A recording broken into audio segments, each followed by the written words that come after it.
frêles et les yeux cerclés de bagues vertes, leurs doigts boulus crispés à leur fémur, le sinciput plaqué d'arniosité vague.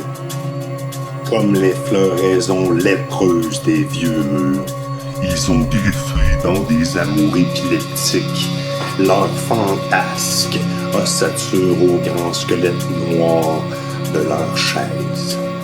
Leurs pieds aux barreaux rachitiques s'entrelacent pour les matins et pour les soirs. Ces vieillards ont toujours fait tresse avec leur siège, sentant les soleils vifs percaliser leur peau, les yeux à la vitre où se fanent les neiges, tremblant du tremblement douloureux du crapaud. Et les sièges leur ont des bontés. Culottés de brun, la paille cède aux angles de leurs reins. L'ombre des vieux soleils s'allume émailloté dans ses tresses d'épis allègres. Et les assis, genoux aux dents, vers pianistes, les 10 doigts sous leur siège aux rumeurs de tambour s'écoutent clapoter des barcaroles tristes. Et leurs caboches obéissent.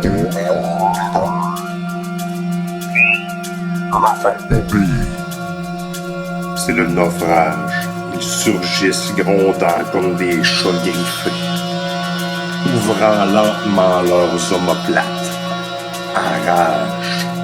Tous leurs pantalons bouffent à leurs reins pour souffler.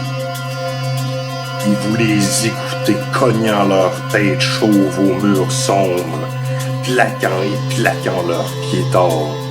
Et leurs boutons d'habits sont des prunelles fauves qui vous accrochent l'œil du fond des corridors. Puis, ils ont une main invisible qui tue. Au retour, leur regard filtre ce venin noir qui charge l'œil souffrant de la chienne battue. Et vous suez, pris dans un atroce entonnoir.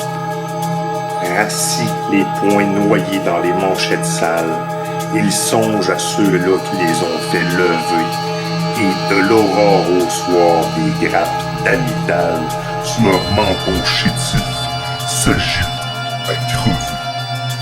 Quand l'austère sommeil a baissé leur visière, ils rêvent sur leurs bras de siège fécondes, de vrais petits amours de chaises en lisière, pour lesquels de fiers bureaux seront portés.